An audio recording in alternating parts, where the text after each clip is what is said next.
Hey everybody, it's Cody Hornaday here. I wanted to come at you with another agronomy update. It's May 10th, Friday, May 10th, 2024, and I'm in my office again. I've got some illustrations I'd like to show you, and given everybody's precipitation amounts over the last week, I've heard anything from half an inch all the way up to 4 inches, and generally speaking, most folks are pretty damp at the moment, so I figured it might be a good time to do another update via a video call so I can show you some of the stuff that might help to look at and think about from an illustration perspective. So with that, I'm going to jump right in. So what's top of everybody's mind? I think precipitation is definitely one. Temperature, yeah, I'd say, right now we look pretty good. We've had some swings, but and then the overall outlook of where we're headed. So accumulated precipitation, this is coming again out of the Indianapolis area. It says we're 2.5, not quite 3 inches above normal.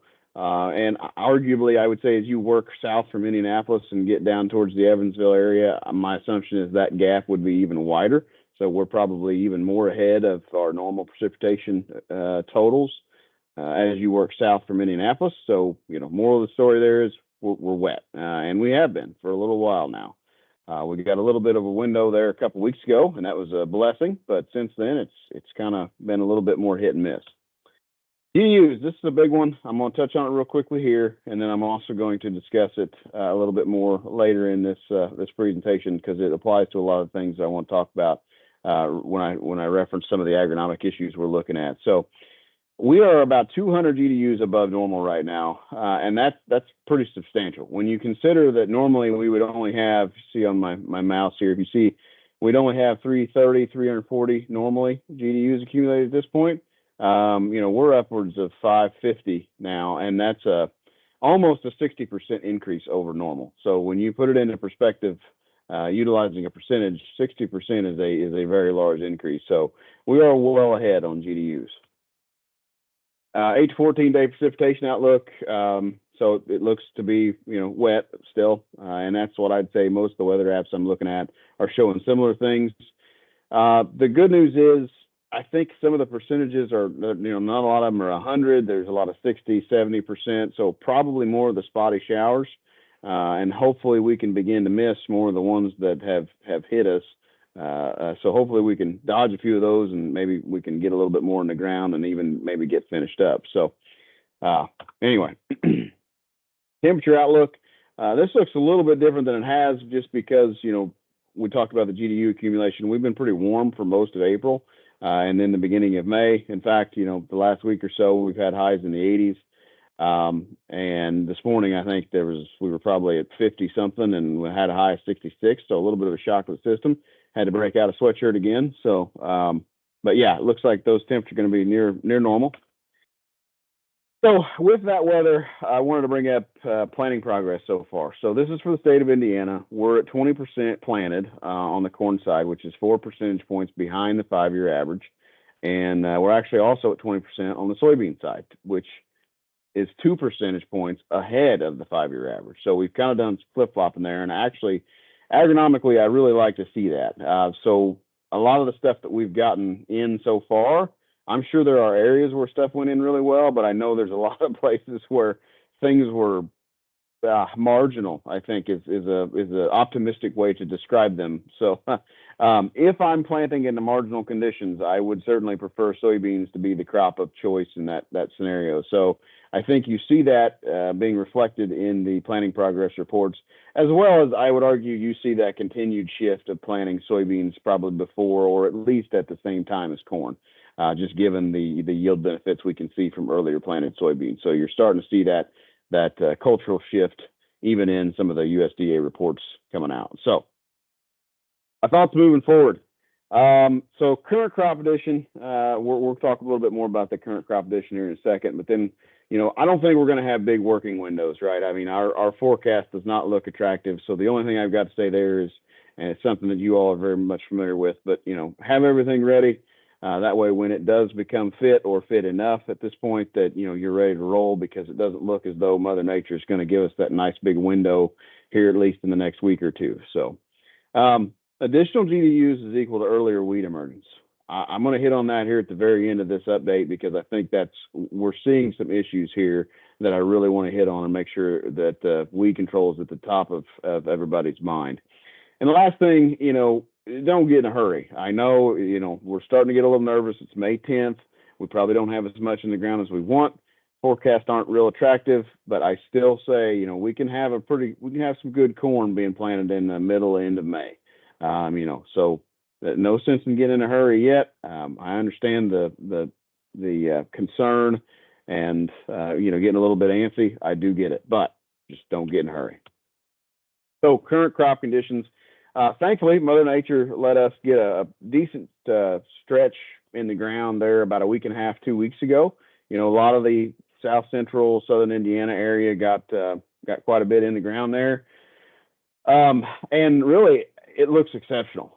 We had warm temperatures. We've had a decent amount of moisture to keep any real serious crust from forming. And frankly, that's led to some really, really good stands of both corn and soybeans. Now I understand I'm sure there are pockets where, hey, there's this happened, that happened, and we got to look at replants. I did want to bring up when considering replants, if you're an even 70,000, I have a hard time replanting an even 70,000 that was planted 2-3 weeks ago.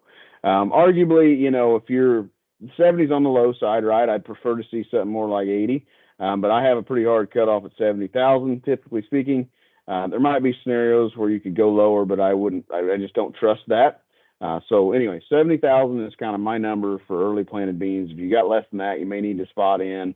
If you've got a real serious stand loss issue, you might want to just completely to start over. But in most cases, I think that at least what I've walked, you could probably get by with spotting in.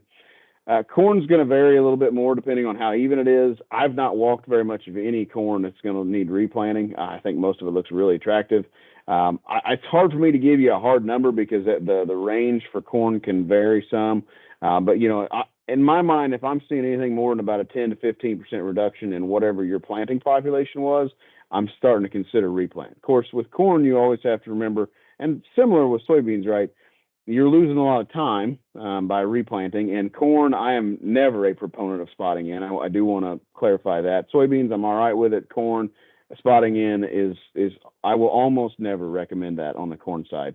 So in that case, you're tearing up everything you've got, and you're losing 2, 3, maybe more weeks, depending on when we could get back in at this point. But thankfully, it doesn't look like there's going to be much corn that's going to need to be replanted outside of just a handful of one-offs, I think. So everything else looks pretty good. Things to think about or watch out for. So have seen a decent chunk of slug damage. Those things are feeding on your cotyledons of the beans coming up. They're maybe even cutting bean stems off if they're getting there right at that with the hypocotyl starting to neck through. So be mindful, watch out for slugs. Not a whole lot we can do about it. Black cutworm is one that I've heard a couple reports. Haven't seen a lot of issues yet, but we are getting to that point in the season where, hey, they're probably larvae is going to be emerging and be big enough to start to do some damage. So just keep an eye out for those. Seed corn maggot, I probably beat those to death in these updates. So just keep in mind that those are still a little bit of an issue. Thankfully, we're starting to outrun most of them, but just be mindful of it. And then the last thing I want to talk about is weed pressure. And since we are so far advanced on the GDU side of things, we are seeing a lot heavier weed pressure out of stuff that we wouldn't typically start to see emerging for another week, 2, maybe even 3 weeks from now. And a couple of those I wanted to call out here would be water hemp and giant ragweed, common ragweed. I mean, there's a few of our handful of our most troublesome weeds are really starting to get off to a better start than what I would like to see them get off to. So I wanted to just kind of bring it to your attention. Corn side, we've got a lot of options on the corn side when you think about a chemical program. We've got atrazine, group 27s, 15s, dicamba, Roundup, group 2s, 2,4-D. It's a pretty long list, and thankfully, in a lot of the cases, we might be able to use those both pre and post, okay? So when I'm looking at water hemp, and I guess my main concern right now is that we're having such a high flush of weeds in a situation where we've got a lot of moisture in the fields, so we're not able to get back out. And we've also had a lot of situations where you may have had a pre down, and in years past that pre would held for 3-4 weeks. But in this scenario, we are seeing situations where we're getting enough water and we've had enough heat to start to probably degrade some of those to allow additional weeds to push through them faster than we would have expected. So a couple things I want to call out here is one, be scouting. Before you plant or stuff you've already got planted, either one, I want you to really pay attention and scout those fields, because you may need to spike some stuff. So if you've got a real serious water hemp emergence issue, and we're another 2 weeks out from getting in on some of this corn that got planted a couple weeks ago, you may need to think about throwing in some Diflex or something like that, a dicamba product, which would be Diflex, to help clean those water hemp up. And then same way with the soybeans, which we'll talk about in a second. But I do have an example here of just a really strong program. If you wanted to run Trivolt Pre with atrazine, then you'd actually split your atrazine up and run it as well on the post, plus a Caprino. So that's a really strong option from Bayer that is going to really wreak havoc on water hemp. So that's just a good example. Corn, we can do a lot of things to help clean up corn, but I do think you'd really need to be scouting and paying attention to what's breaking, because some of this stuff is breaking sooner than we would have expected due to the weather. Next thing, soybeans. Now this one concerns me a little bit more, and I want to be clear here. It doesn't matter to me what trait platform you're utilizing, whether you're running an Enlist soybean or an Extend Flex soybean. I'm a little concerned about how we're starting the year off from a weed control perspective. So when you consider pre-emerge soybean weed control, you've got metribuzin, group 14s like sulfentrazone, Valor, right? There's a list of those.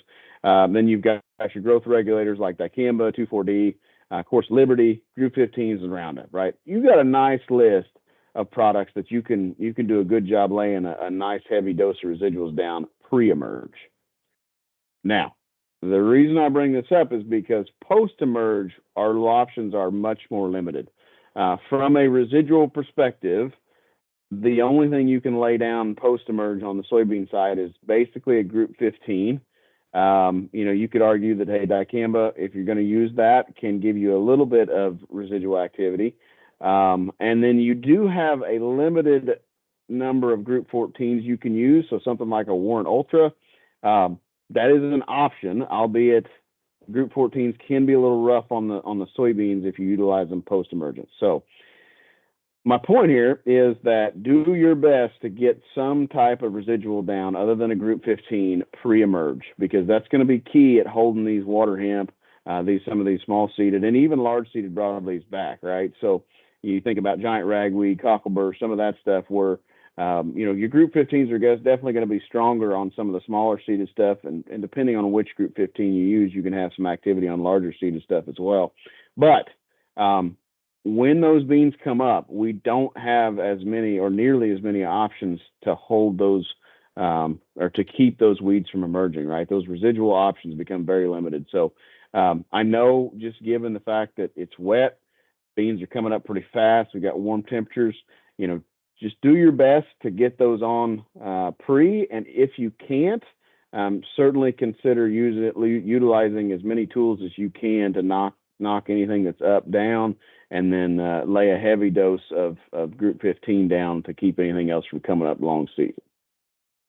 So my point of this is, I know we've had a big flush of weeds, and we've probably had some pre's break a little quicker than we would expect given the crazy amounts of rainfall some of us has received, as well as the warm temperatures.